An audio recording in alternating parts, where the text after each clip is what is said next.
Okay, so who doesn't love the whole idea of like the greater good, Mm. making the world a better place, making sure that like everyone's happy? Sounds pretty awesome, right? Yeah, idyllic. But what happens when that pursuit of happiness, making everyone happy, takes a bit of a dark turn? Yeah. That's what we're diving into today. All right. Utilitarianism and the unintended consequences of taking the greater good maybe a little too far. Yeah. It's a fascinating paradox, isn't it? Yeah. This seemingly positive philosophy can sometimes lead us down this slippery slope Yeah, to some pretty unsettling conclusions. exactly. Yeah. And we'll be using excerpts from Utilitarianism, when applied rigidly, a detailed explanation to kind of guide us along the way. Mm. We're talking trolley problems, controversial historical events, even hypothetical scenarios that'll really make you think twice about what it means to do good. Yeah. The text we'll be exploring really digs deep into how good intentions can backfire sometimes, especially when a philosophy like utilitarianism is taken to extremes. Okay, so before we get to all the mind-bending stuff, Yeah. let's start with the basics. What is utilitarianism and what are its core principles? Okay. So at its simplest, utilitarianism is an ethical theory that focuses on outcomes. Okay. Imagine a moral scale. On one side, you have happiness, and on the other, you have suffering. Okay. The goal of utilitarianism is to tip that scale as far towards happiness as possible Got it. for the greatest number of people. So it's all about maximizing happiness, but is everyone's happiness treated equally? Like, does my happiness count the same as a stranger's happiness on the other side of the world? Yeah, absolutely. Impartiality is a Yeah. key principle of utilitarianism. Okay. Your happiness, my happiness, a stranger's happiness, it's all weighed equally in this ethical calculation. Got it. No special treatment for anyone. Got it. So intentions don't really matter as much as the end result. Do something that seems bad, but it leads to a net increase in happiness. Utilitarianism says you're in the clear. Now, that's where things start to get interesting. Okay. That focus on outcomes, while seemingly straightforward, is actually what opens utilitarianism up to a whole host of criticisms. Okay. And the first one we'll unpack is how this philosophy can, at times, justify actions that many of us would find morally reprehensible. Okay. Yeah. So we're talking about situations where doing something that seems wrong could be considered right under utilitarianism because it leads to a better outcome overall. Precisely. Is that what we're getting at? And one of the most famous examples of this is the classic trolley problem. Oh, yeah. You've probably heard of it. Yeah. A runaway trolley is barreling down the tracks about to hit 5 people. Okay. You have the option to pull a lever, Okay. diverting the trolley onto a different track where it would only hit 1 person. Right. What do you do? Ooh, yeah. That's a tough one. My gut reaction is to save the 5 people. But sacrificing 1 person to do that just feels wrong. It's like their life is like somehow less valuable Right. because it saves more lives in the equation. And that's exactly the kind of moral dilemma that utilitarianism grapples with. Right. A strict utilitarian would argue that sacrificing 1 life to save 5 results in a net increase in happiness, Right. making it the morally right choice. Okay. But as you pointed out, it raises serious concerns about individual rights. So even though it might lead to the greater good, utilitarianism can sometimes like steamroll over individual rights in the process. Exactly. And to highlight that point even further, consider this hypothetical scenario. Okay. And I'm warning you, it gets a bit dark. All right. I'm ready. Imagine a hospital with 5 patients in desperate need of organ transplants. Okay. They'll die if they don't get them. Okay. Now imagine there's 1 perfectly healthy person in the waiting room. Okay. I'm already getting uncomfortable. I Yeah. can see where this is going. The thought experiment poses the question: would it be morally justifiable to sacrifice that 1 healthy person to save the 5 who need transplants? Right. A rigid utilitarian might argue that yes, sacrificing 1 life to save 5 maximizes overall happiness. Wow. Okay. That is like seriously messed up. Yeah. But I see what you mean. It really pushes the limits of what we're willing to accept in the name of the greater good. And it makes you think, what if you were that 1 person in the waiting room? Would you be okay with being sacrificed for the sake of others? It's a chilling thought. Yeah. And it brings us to another major criticism of utilitarianism: its potential to disregard principles of justice and fairness. Okay, I can see how that plays out in this Yeah. scenario. Yeah. But how does this disregard for justice show up in the real world? Mm. Not that I'm volunteering to be an organ donor anytime soon. Well, let's look at a historical example. Colonialism. Okay. European powers often justified their colonization of other lands by claiming they were bringing civilization and progress, essentially arguing that the benefits they brought outweighed the suffering inflicted on the colonized people. So they were basically saying, yeah, we're exploiting these people and their resources, but it's for the greater good because it benefits us more. Yeah. That's a pretty messed up way to twist the idea of the greater good, isn't it? It certainly highlights how the pursuit of the greater good can be used to justify some truly horrific acts, Yeah, especially when those in power right. get to decide who benefits and who suffers. Yeah. And unfortunately, this kind of thinking doesn't just belong in the history books. Oh, I bet you have some modern day examples up your sleeve. Don't hold back. Well, think about certain economic policies. Okay. Cutting social welfare programs to reduce national debt Right. might be seen as beneficial to the overall economy, but it often overlooks the immediate hardship imposed on the most vulnerable populations. Right.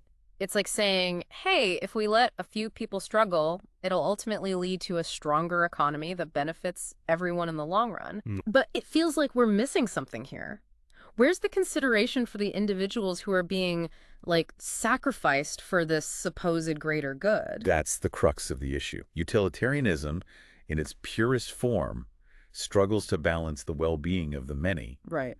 with the rights and dignity of the individual. So if a policy makes most people happier, is it okay even if a small group suffers terribly? Where do we draw the line? Utilitarianism doesn't always give us a clear answer to that, does it? That's a crucial point.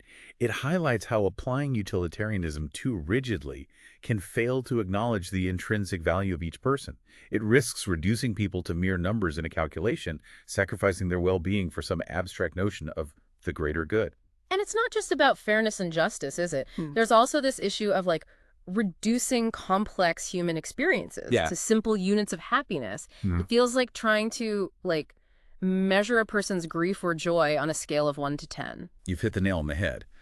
Utilitarianism, with its focus on maximizing happiness units, often fails to grasp the nuances of human experience. Right. For example, someone losing a loved one experiences profound grief, but a strict utilitarian approach might simply see it as a negative unit of happiness Right. that needs to be offset by a larger number of positive units elsewhere. That's a really jarring way to think about it. It's like saying, hey, you're sad about losing your dog. Well, cheer up. Statistically, most people are still happy. It just feels so cold and impersonal. Exactly. It ignores the depth and complexity of our emotions, reducing our values and experiences to mere data points in a grand happiness equation. So we've got this system that can justify some pretty messed up actions, ignores fairness, and treats human emotions like numbers on a spreadsheet. Yeah. Is there any hope for utilitarianism? Or is it just inherently flawed? Well, it's important to remember that not all ethical frameworks are created equal. Okay. There are other approaches, like deontological ethics, that offer a different lens through which to view these complex issues. Deontological ethics, that sounds intimidatingly complex. Yeah. Can you break it down for us simple folk? It's actually not that complicated. While utilitarianism focuses on the consequences of actions, Okay. deontology emphasizes moral duties and principles. Yeah. It argues that certain actions are inherently right or wrong, regardless of their outcomes. Okay. So it's less about calculating happiness and more about following a set of moral rules no matter what. Yeah. Give us an example of how that works in practice. Let's take lying. Utilitarianism might justify lying if it leads to a positive outcome, like protecting someone from harm. But deontology would argue that lying is inherently wrong, regardless of the situation, Right. because it violates the moral duty of honesty. Interesting. So it's a clash between doing what seems like right in principle versus doing what might lead to the best outcome. Yeah. How does that play out in terms of, like, respecting individual dignity? Right. Something we've seen utilitarianism struggle with. That's a key distinction between the two. Deontology places inherent value on human dignity, arguing that individuals should never be treated as mere means to an end. Right. It's about respecting people's autonomy and rights, Right. even if it means sacrificing some potential happiness in the process. It's a pretty stark contrast to utilitarianism's focus on maximizing happiness for the majority, even if it means stepping on a few individuals along the way. Mm-hmm. So are these just abstract philosophical debates, Mm-hmm. or have these ideas actually played out in the real world? Sadly, history is full of examples where utilitarian thinking has led to some truly horrific consequences. Oh, wow. And that's where we'll pick up in the next part of our deep dive. Ooh, a cliffhanger. I can't wait to get into those real-world examples. Join us next time as we explore how utilitarianism has gone wrong in some pretty major ways. Welcome back. Last time we were, knee-deep in the world of utilitarianism. And exploring how this philosophy, while aiming for, maximum happiness, can sometimes justify actions that just clash with our sense of, right and wrong. And it's not just theoretical. As promised, we're going to delve into some real-world examples where this pursuit of the greater good, guided by utilitarian principles, has led to some pretty devastating outcomes. Okay, I'm ready to dive into these real-world examples. Where do we begin? Let's start with a significant historical event, the atomic bombings of Hiroshima and Nagasaki. Oh, wow. Okay. It's a horrific chapter in human history, Yeah. yet often defended as a necessary evil to end World War II, Right. and ultimately save more lives in the long run.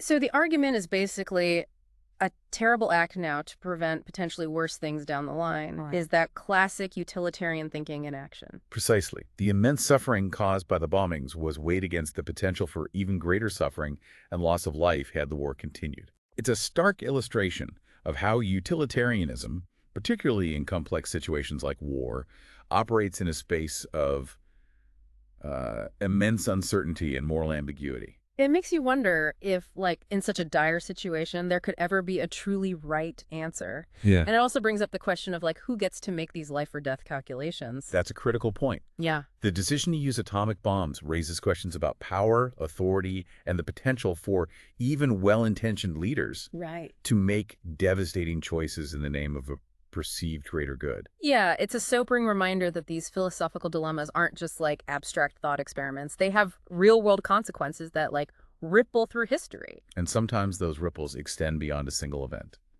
Let's shift gears to the eugenics movements of the early 20th century. Okay.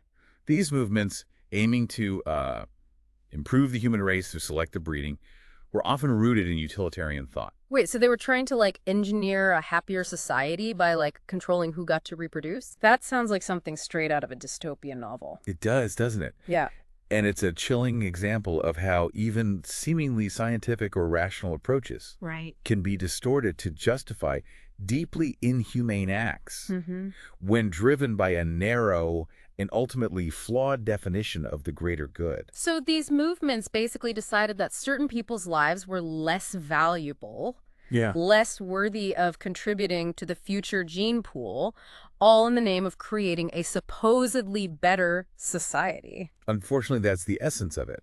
They argued that preventing people with perceived undesirable traits from having children would increase the overall well-being of society. Right. It led to forced sterilizations, discriminatory immigration policies, and even the atrocities committed by the Nazis. It's terrifying to think how easily a focus on a particular outcome, in this case a superior human race, can blind people to the inherent value and dignity of every individual. It's like those making the decisions completely forgot that real human lives were at stake. And that brings us to another crucial point. Utilitarianism often struggles to account for the long-term consequences of actions taken in pursuit of immediate good. Okay, I'm curious. Do we have an example of this that's a bit closer to home? Maybe something that directly impacts our lives today? Well, consider the ethical challenges posed by self-driving cars. Cute. Okay, yeah. How do we program these vehicles to make split-second decisions in unavoidable accidents? Wow, yeah. Should the car swerve to avoid hitting a pedestrian, even if it means putting the passengers at risk? Or should it prioritize the safety of its occupants, even if it means harming someone outside the vehicle? It's a real-life ethical minefield and a classic utilitarian dilemma. Right. We're forced to weigh the potential harm to different individuals and determine the least bad outcome. Right. But these are not just hypothetical calculations in a philosophy textbook. They have real-world consequences that could impact countless lives. It makes you wonder if there's a way to program these cars with a sense of ethics or if that's even possible. It's a question that engineers and ethicists are grappling with right now. Yeah. And it highlights how advancements in technology are forcing us to confront these complex moral dilemmas in increasingly urgent and tangible ways. This is all pretty heavy stuff. I'm starting to wonder if there's any way to, like, salvage utilitarianism, hmm or if it's just inherently prone to these kinds of ethical pitfalls. Some philosophers have attempted to address these very concerns. Okay. John Stuart Mill, Okay. a prominent figure in utilitarian thought, Mhm. recognize the potential for these ethical failings and propose modifications to create a more nuanced and flexible version of the theory. Okay. I'm intrigued. How did he try to fix it? Mill argued that not all happiness is created equal. Okay. He distinguished between higher pleasures, Okay. such as intellectual and moral pursuits, Right. and lower pleasures, Okay. like simple physical gratification. So it's not just about the quantity of happiness, but also considering the, like, quality of that happiness. Precisely. This idea was a direct response to some of the criticisms we've discussed, Right. acknowledging that certain types of happiness are more fulfilling Yeah. and contribute more to human flourishing. That makes sense. It seems like a step in the right direction. Did you have any other tweaks to the theory? He also introduced the concept of rule utilitarianism, Okay. which suggests that rather than trying to calculate the utility of each individual action in isolation, Right. we should focus on establishing general rules Okay. that tend to promote happiness over time. So instead of saying, like, lie in this specific situation because it'll make people happy, Mm-hmm. you'd have a general rule, like, don't lie, because in most cases, Mm-hmm. honesty leads to a better society overall. Exactly. It's about recognizing that certain actions, even if they might seem beneficial in a specific situation, can have negative consequences in the long run Right. by undermining trust and social cohesion. It sounds like Mill was trying to find a balance Mhm. between the core principles of utilitarianism Right. and the need to, like, protect individual rights and uphold a sense of justice. That's a great way to put it. Mhm. But even with these modifications, utilitarianism still faces challenges Right. when it comes to reconciling the well-being of the many Yeah. with the rights of the individual. Right. It's like there's always going to be that tension Mm-hmm. between, like, maximizing happiness and respecting the inherent worth of each person. And that brings us to a crucial point. Mm. Perhaps maximizing happiness shouldn't be the only guiding principle in our ethical framework. Okay. Maybe there are other values we should consider when making moral decisions. Ooh, that's interesting. What other values might help us navigate these complex dilemmas? I'm ready to explore some alternative. Well, we'll delve into those alternative values and wrap up our exploration of utilitarianism in the final part of our deep dive. Stay tuned. All right, we're back for the final part of our deep dive into utilitarianism. We've covered a lot of ground, from the trolley problem to the complexities of self-driving cars. Right. But one thing's for sure, this whole, like, greatest good for the greatest number thing Yeah. isn't as simple as it sounds. It certainly raises more questions than it answers sometimes. We've seen how a strict focus on maximizing happiness can lead to outcomes that clash with our moral intuitions. Right. And we left off last time talking about how maybe happiness shouldn't be the only factor in our moral decision-making. Right. So what other values might help us navigate these ethical gray areas? One powerful contender is the concept of individual rights. Okay. This idea emphasizes the inherent worth of each person Right. and the fundamental protections they deserve, Okay. regardless of their contribution to the overall happiness pool. Okay. So even if sacrificing one person's rights could benefit, like, a larger group, it would still be wrong Mm-hmm. because it disrespects that individual's inherent worth. Exactly. Let's take freedom of speech as an example. Okay. A strict utilitarian might argue that censoring certain viewpoints could prevent harm and promote social harmony. Okay. On the surface, that sounds like it could increase overall happiness. Yeah. Less arguing on social media sounds pretty blissful. Right. But But I also see how that could be, like, a really slippery slope. Who gets to decide what's acceptable speech and what's harmful? that's the danger. From a rights-based perspective, censorship, Right. even if well-intentioned, is unacceptable Right. because it violates the fundamental right of individuals to express themselves freely. Okay. So freedom of speech Right. is one example of, like, an individual right that might kind of conflict with, like, a purely utilitarian view. What other values do we need to, like, consider? Justice and fairness are essential too. It's not just about the total amount of happiness in a society, Okay. but how that happiness is distributed. Okay. Are certain groups bearing an unfair burden for the benefit of others? Are individuals being treated equitably, Mm-hmm. regardless of their background or circumstances? So even if a policy creates like a net increase in happiness, Mm-hmm. we'd still need to ask, is it just? Right. Is it fair to everyone involved, especially those who might like end up worse off as a result? Exactly. And that's where the idea of distributive justice comes in. Okay. It suggests that resources and opportunities should be allocated fairly, Okay. even if it doesn't necessarily maximize overall happiness Right. in a purely mathematical sense. Okay. So we're talking about things like equal access to healthcare, education, economic opportunities. Right. Even if achieving those things might mean like a slight dip in the overall happiness score, it's more about like making sure everyone has a fair shot. Precisely. It's Mhm. about recognizing that a society that prioritizes fairness and justice Mm-hmm. is likely to be more stable and harmonious in the long run, Right. even if it doesn't always lead to the absolute maximum level of happiness at any given moment. This reminds me of something we talked about earlier about how utilitarianism can sometimes have a hard time accounting for like long-term consequences. Maybe focusing too much on like immediate happiness Right. can actually make us miss the bigger picture.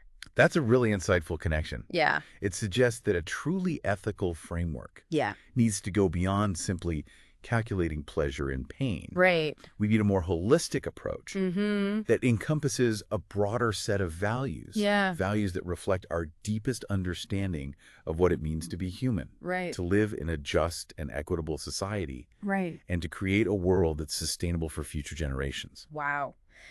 This has been quite the journey. We started by exploring how the pursuit of the greater good can sometimes take us down some pretty dark paths.